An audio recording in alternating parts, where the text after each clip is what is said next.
Welcome. How I was doing the soul audit.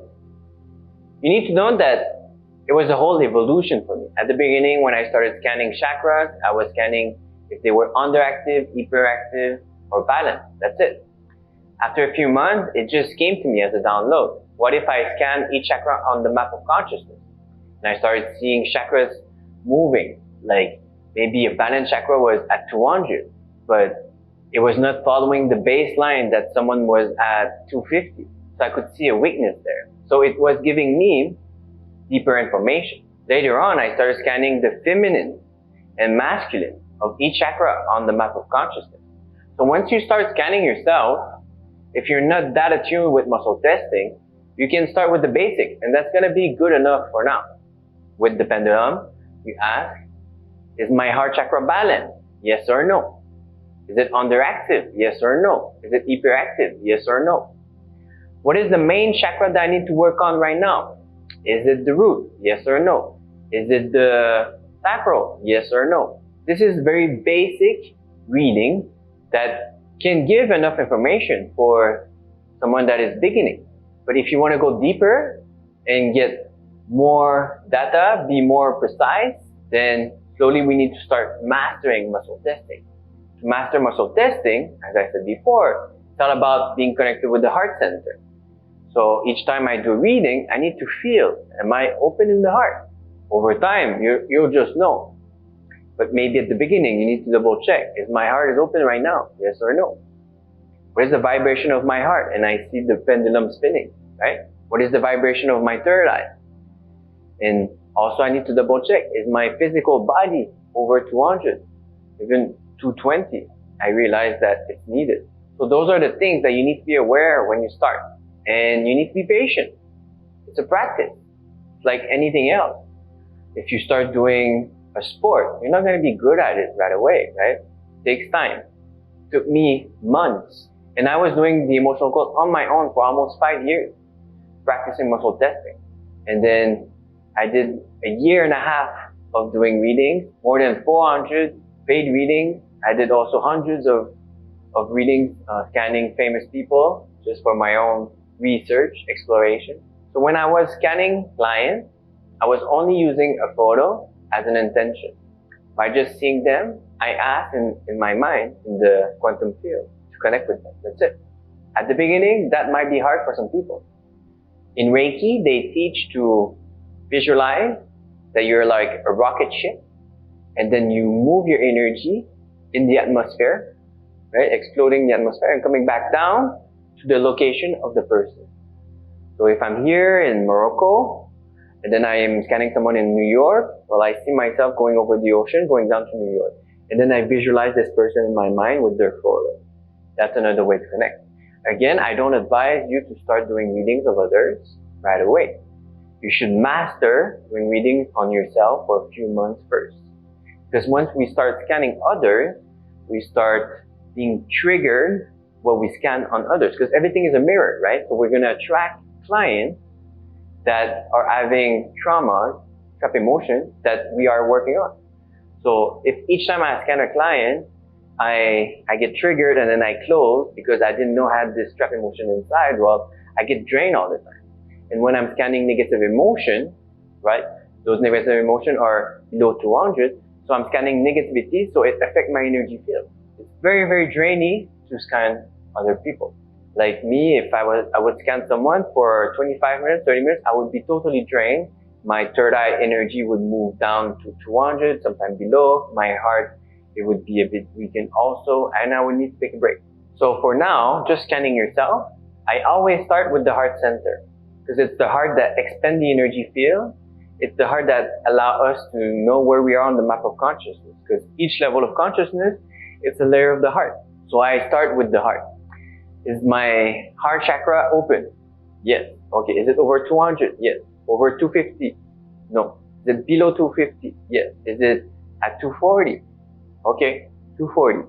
Is it at, and then I can see the percentage of openness, because on 0 to 100%, I started noticing that there's a percentage of openness, which is the different layers of the heart. So at 250 is 10% openness. And that's what I noticed That's from my understanding, my own reality, my own interpretation that might be a bit slightly different with you, and it's okay. So me, I noticed that the first layer at 250 is at 10%. So I can ask, what is my heart openness right now? Is it over 5%, over 10, over 15, right? And then if it's not over 15, well, it's below 15. Is it at 14, 13? So I can go exactly the percentage. And I can see over time the different data that someone is at 12% openness. It means that their heart is at 260, 270. And the heart set the baseline. I can double check this with the expansion of the energy field. How many feet in front is my torus field? So I can ask, is my torus field over 5 feet in front? Yes or no? Is it over 6? Yes or no? Over 7? Yes or no? I know from different data points that I explored that when the energy field is 7 feet in front, it means that this person is at 250 neutrality, 10% openness. So all this is a confirmation, right? I'm confirming my initial data point that I found that someone was at 250, 10% openness, 7 feet in front. Different point of confirmation here. And as we're gonna go, also continue the readings, we're gonna find other points of confirmation. That at the end, I can see a bigger picture and I can even come back and double check things. So I continue, usually I start with the root, and I ask first question, is the root chakra following the baseline? Let's say the person is at 250. Is the root chakra following the baseline of 250? Yes, okay. Is the sacral chakra following the baseline of 250? No. Okay, is it below 250? Yes. Is it below 240, 230, 200? Or I can start, is it at 200? And then sometimes, is it at 200 and I have a yes and it's slightly yes, I can feel, because it's very, very subtle, very subtle. I can feel like the yes is weak. So when I feel the yes is weak, well, it means that, okay, I should ask again, is the sacral is at 200, right? It means, okay, yes, it's at 200. Over time, you're going to start feeling the sensitivity of the muscle testing. And then continue going up. And I do all the chakras like this. If I want to go deeper, I can ask the feminine, the masculine of each chakra. So I noticed that, let's say, the solar plexus would be following the baseline at 250. Well, there's going to be at least one of the feminine or masculine that is going to be at 250, because that's what states the baseline of the chakra. Most of the time, the two, the feminine and masculine, are not going to be following the baseline. There's going to be one weaker. And most of the time, the one that is weaker is linked to trauma of the feminine or masculine energy that they're working on. So this is patterns also that we can start seeing. So I scan, is the feminine part of the solar plexus is at 250, yes or no? Yes, okay. Is it the back? No. Is it below? Yes. Below 240? Yes. And I go down like that. Like this, I can scan each chakra, feminine, masculine. For the crown, it's only masculine. For the root, it's only feminine, because they work together. Like this, I scan all the chakras. I set the baseline. So the baseline, I know exactly where they are on the map. The baseline is where we feel comfortable living at. We always go back to this baseline on a weekly basis. We might go down 1 or 2 levels of consciousness as we get triggered, as we close to protect ourselves, until we get back on track. We feel better with ourselves. We go back to our baseline. We might feel level of consciousness higher in a good meditation or in a retreat that I'm doing where I'm working on myself. But to set a higher level of consciousness as a baseline, we need to integrate it, live it at least 10 to 15 times in the day-to-day.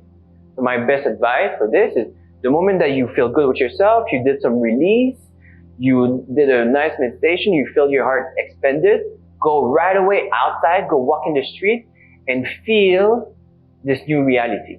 So after scanning the chakras, I was scanning the feminine and masculine. Is the feminine energy over 50%? Yes. Is it at 55%? Yes. Is it below 55%? No.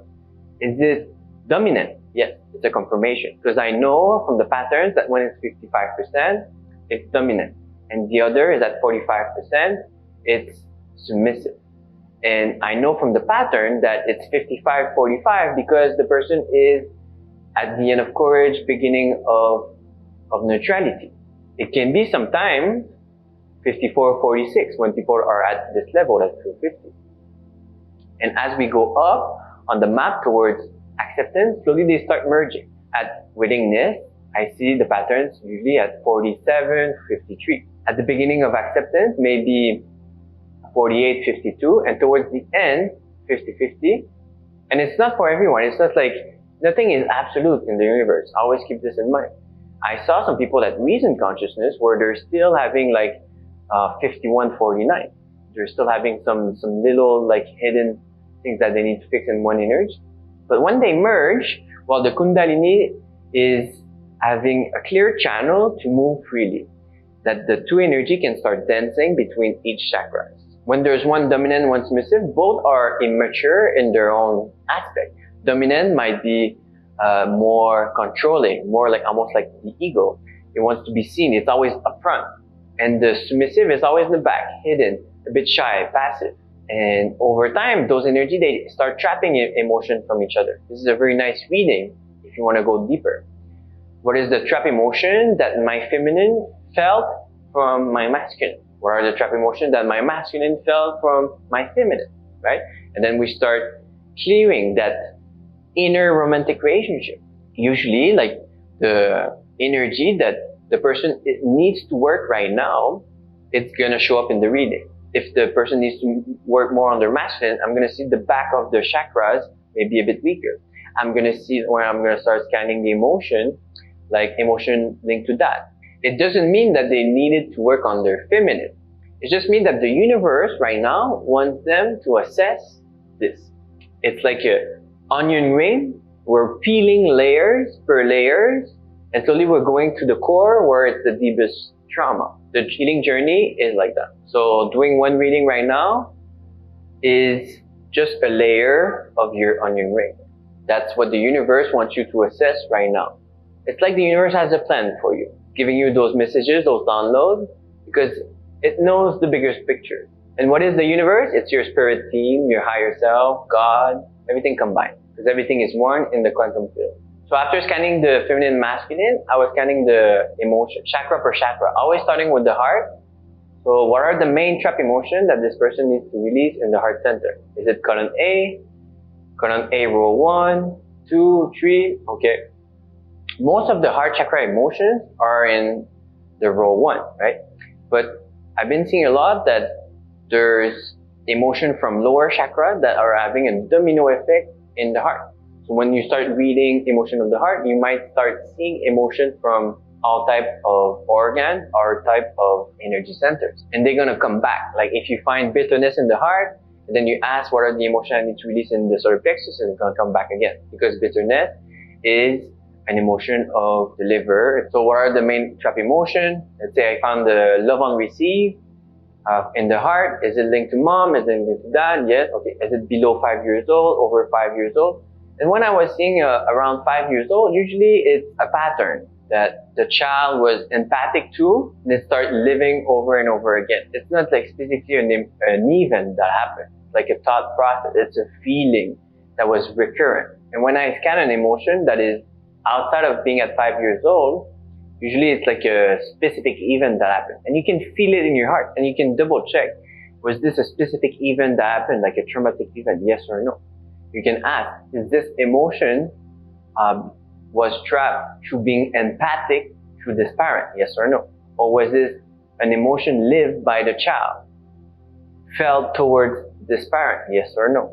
We can go deeper like that. But again, to release an emotion, we don't know exactly what happened. We don't need to remember the event or the pattern or whatever. For most emotions, we just need to see the chain reaction. Like love unreceived. Each time that I lived it in my life, it gives me information. I can connect with those memories that I can connect with, can remember, and then bring a feeling in the heart center. How does it feel in my heart center, this emotion? Because it's an emotion of the heart. If it's another emotion, like how does it feel in that specific chakra? I read about it. I journal about it. I ask the universe to give me more information in day to day. More and more I bring understanding, more I can release. At the beginning, I might release 50% of it, and it's fine. And as I raise my level of consciousness, I can start releasing another 10%, another 10%. If I can bring my release to 70, 80%, for me, it's good enough. It's almost like completely clear.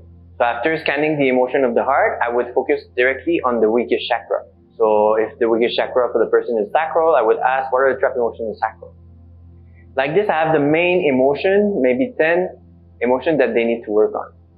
And then I would double check the other chakra, ask 1 or 2 emotions per chakra. Because I realize if I give too much emotion to someone, more than 15 emotions, it's going to be overwhelming. Because they're never going to master more than 15 emotions in a matter of like 1 month, right? And if they're too overwhelmed with the reading that you're giving them, or that you're too overwhelmed with the reading that you are giving to yourself, well, you're not going to be taking action on it. So 10 to 15 emotions is enough for reading, and we try to master those emotions for a few weeks. After, I would scan the 5T organs as a confirmation. So we start with the kidneys, right, that are bound into the sacral. So if I see a sacral that is weak, most of the time I would see a kidney that is weak. So LT organ is over 200.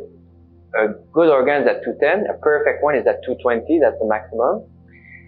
Underactive is at 190. Hyperactive is at 180. And an organ that is potentially having cancer or trace of cancer is at 175. Hyperactive means that it's just like, it's shaking. It's almost like anxious, right? And then underactive is like we need to produce more energy to make it work. So I would scan. The right kidney is over 200. Yes. Is that 210? Yes. Okay. Is the left kidney over 200? No. Okay. Is it below? Yes. Is that 190? Yes. And like this, I see that the left kidney is in the fears. Well, I can ask, what is the main trap emotion affecting this left kidney? Most of the time, it's an emotion that I already scanned in the audit. So I can go in my list that I did about the sacral. I can see, is it that emotion? Yes or no? Is it that emotion? Yes or no? And if I have a no on all this, I can go back on my emotional code chart. What is the main trap emotion affecting the left kidney? Column A, column B, row 1, row 2, and I would align it in the reading.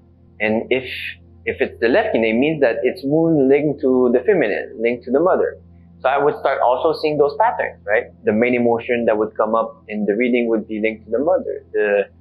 The main weaknesses in both chakra would be the feminine. There's patterns here confirming your reading. So after the kidneys, then we go solar plexus, we have the spleen and the liver, and then we go the heart chakra, we have the lungs and the physical heart. So those are the 5T organs, the main organ that circulate the life force. And in the body scan that we're going to do in the next lessons, we're going to go deeper. We're going to scan more organs. We're going to scan the full body. Sometimes we trap emotion at the tip of one finger, right? So that's if we want to go deeper and deeper and deeper, bring more information. It's for like the geeks of trying to clear everything. And we are just having fun, right? We're not trying to fix everything.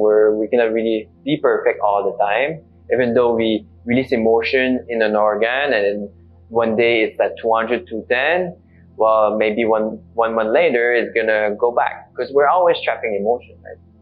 So we don't need to go crazy, but it's fun exploration.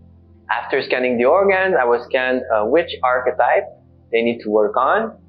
So the archetype, they can be bound to different chakras. The magician is bound to the third eye, the lover to the heart chakra, the warrior to the solar plexus, and the king to the crown chakra.